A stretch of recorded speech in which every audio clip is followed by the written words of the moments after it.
Avec la grosse révélation du chapitre 973, nous avons appris que Denjiro n'était nul autre que Kyoshiro, enveloppé par le démon de la colère qui lui a permis d'arborer un visage différent. Cela a permis à Kyoshiro notamment de se rapprocher de Orochi et de préparer sa vengeance durant 20 ans. Mais quel est son plan? Sera-t-il forcément parmi les alliés ou est-ce que son plan lui permettra d'agir seul? Arrivera-t-il à bien mener sa vengeance? C'est ce que nous allons voir dans cette vidéo théorie, mais avant de commencer, je t'invite à laisser le Gomu Gomu no pouce bleu en fin de vidéo si cette dernière t'a plu. Tout d'abord, il m'a fallu relire l'arc de Wano Kuni entièrement pour voir s'il n'y avait pas des détails nous permettant de visualiser le caractère ainsi que le plan de Kyoshiro. Et comment vous dire que je fus pas mal choqué des indices que nous a laissé Oda pour comprendre l'identité ou au moins le camp de Kyoshiro. Il n'était pas si difficile en réalité de réaliser que Kyoshiro allait faire partie des alliés, et ce grâce à plusieurs plans ou scènes que Oda a ingénieusement mis à l'œuvre. Comme par exemple Toko, la fille de Yasue, qui est l'une des rares personnes à connaître la réelle identité de Komurasaki, à savoir Hiyori. Tonoyasu aurait vendu sa fille à la capitale pour pouvoir toucher de l'argent. Tonoyasu qui lui n'était nul autre que Yasuie, le daimyo de Hakumai. Difficile de croire que Kyoshiro aurait accepté de garder l'enfant de Tonoyasu sans réelle raison. Et cela explique même pourquoi Hiyori a risqué sa vie devant Orochi pour sauver Otoko. Le lien qui lie ces 4 personnes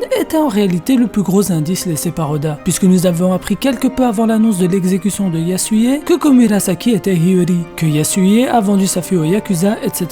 En réalité, on peut remarquer dès lors que Yasue faisait potentiellement partie de ceux qui connaissaient l'identité de Hiyori. Il ne faut pas oublier à quel point les fourreaux rouges et Oden lui étaient redevables. Il leur fut de la plus grande aide et il est celui qui a permis aux voyous qui servaient de vassaux à Oden de devenir des samouraïs exemplaires et des fourreaux rouges, et les fourreaux rouges que nous avons connus par la suite. De plus, Hiyori a eu une énorme réaction montrant qu'elle connaissait personnellement Ushimitsu lorsque Brook a annoncé sa capture et son exécution publique. Elle s'est perdue dans le choc et l'inquiétude lui empêchant de cacher le lien qui les unissait.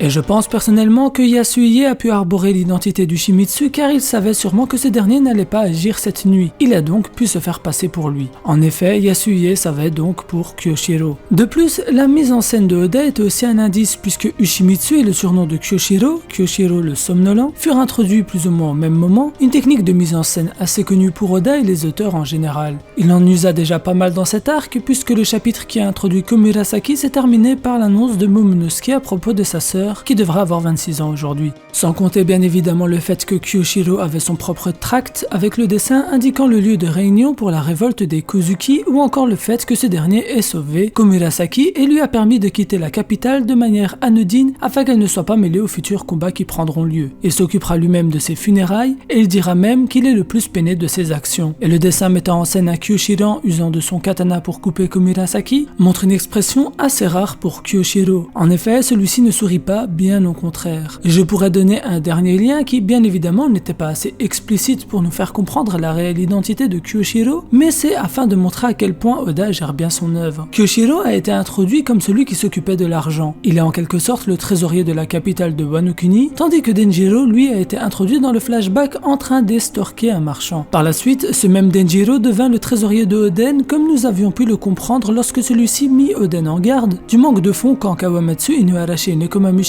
ont rejoint les rangs des Kozuki. Il commença même à mettre en garde Oden à propos de Orochi qui lui demandait trop d'argent. Lorsque Oden est reparti pour finir son aventure aux côtés de Roger et qu'il revint, il apprit que Denjiro errait de ville en empruntant et en remboursant de l'argent, renvoyant ce lien avec l'argent qu'il a gardé avec Kyoshiro et même Ushimitsu. Nous pouvons comprendre que Kyoshiro se venge en faisant pareil avec les fonds de Orochi et en lui volant de l'argent comme ce dernier a volé à Oden. Maintenant que nous avons pu constater que sa réelle identité était à portée de main, je me suis permis de commencer la vidéo par cette partie, seulement afin de montrer que non, ce n'est pas sorti de nulle part et que c'était ce que Oda voulait depuis le début. Kyoshiro a été introduit directement en tant qu'allié et fourreau rouge, infiltré dans les rangs d'Orochi, mais Oda a réussi à très bien le dissimuler aux lecteurs. Enfin, pas à tous, car certains ont réussi à sortir ce que je vous ai avancé plus tôt, comme une théorie bien avant la révélation du chapitre 973. Nous pouvons donc passer au plan de Kyoshiro, qui aura lui aussi des petits indices dissimulés depuis le début de l'arc Wano Kuni. Tout d'abord, nous savons que Kyoshiro peut mettre de côté énormément d'argent. Premièrement grâce à son rôle de trésorier, ensuite de par son identité nocturne de voleur Ushimitsu. Il est en effet capable qu'il ne reversa pas entièrement aux plus pauvres ce qu'il avait volé aux plus riches dans la capitale. Ensuite, et bien évidemment grâce à Hiyori, qui participa elle aussi au plan en se faisant passer pour Komurasaki pour extorquer les plus riches. Il devient logique de penser que Kyoshiro possède des sommes astronomiques d'argent. Mais au-delà de tout cela, Kyoshiro a dû gagner la confiance de Orochi durant 20 ans pour pouvoir devenir le gardien de la capitale le jour le plus important, le jour de la bataille finale. Et il s'agit de la consécration de son plan. En effet, si nous analysons la situation paraissant dramatique mais qu'il n'est pas autant que ça, pour les Kozuki et leurs alliés, nous pouvons trouver comment ils vont pouvoir s'en sortir. Et tout cela à travers une seule case de la 13e page du chapitre 959. Dans la première case de cette page, nous pouvons voir Orochi qui a détruit les ponts, permettant au renfort et à l'armée de l'Alliance de rejoindre les fourreaux rouges au port Tokage. Mais si nous remarquons, tous les ponts qui réunissent ces différentes régions à la capitale sont entièrement intacts. Et elle a l'objectif de Kyoshiro. Je pense même que Kyoshiro est celui qui a révélé le premier dessin à Orochi, poussant Orochi à emprisonner plus de 1000 personnes possédant un tatouage en forme de croissant de lune sur la cheville,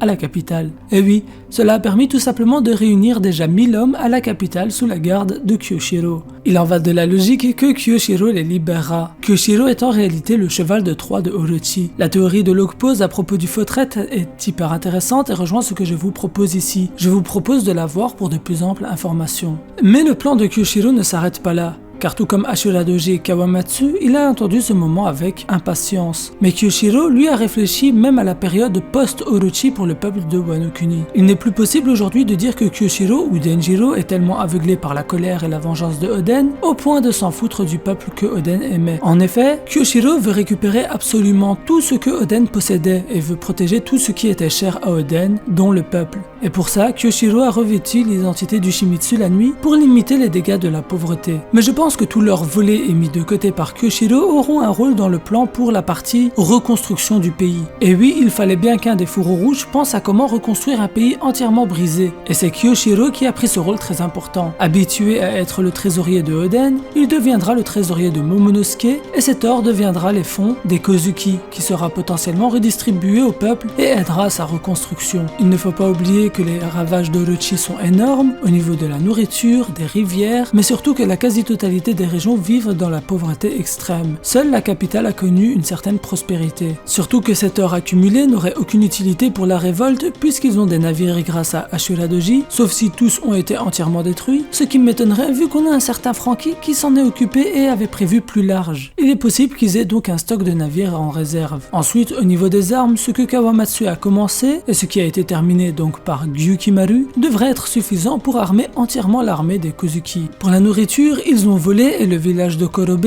a pris la responsabilité de ces pillages. Et nous sommes déjà arrivés au jour J, donc investir dans la nourriture ne serait pas intéressant. Pour finir, il s'agit d'une idée que j'ai lue sur le chat de mon live du dimanche soir. En effet, j'en profite pour me faire la promotion de ma chaîne Twitch, mais j'ai décidé de reprendre les streams exclusivement sur ma chaîne Twitch. Vous êtes déjà 116 personnes à me suivre, le follow est gratuit et je compte faire des live discussions autour de manga, dont One Piece, bien évidemment, mais aussi du jeu vidéo. Essayez d'apprendre à mieux vous connaître grâce au live, qui ne promet un naturel que je ne peux entièrement vous offrir en vidéo. En effet, si je suis en général très sérieux en vidéo, comprenez que dans la vie de tous les jours, j'adore délirer, rire, débattre, faire le con, etc., que je ne peux vous retranscrire qu'à travers des lives et une nouvelle aventure passionnante pour l'équipage de la patate douce. N'hésitez pas à me rejoindre sur Twitch, vous avez un lien en description et j'annonce mes lives sur YouTube, Discord et Twitter. Sinon vous pouvez tout simplement activer les notifications de Twitch. Avec le follow, c'est encore plus simple. J'ai vraiment besoin de vous pour cette aventure et je vous en remercie beaucoup. Maintenant, revenons à ce que je disais. Empereur Boz a proposé une idée hyper intéressante durant le live discussion du chapitre 973. Et si Hiyori avait récupéré Shisui de Zoro afin de l'offrir à Kyoshiro, qui pour elle est digne de porter ce katana légendaire, après tous les sacrifices qu'il a entrepris pour le défunt Oden et le peuple.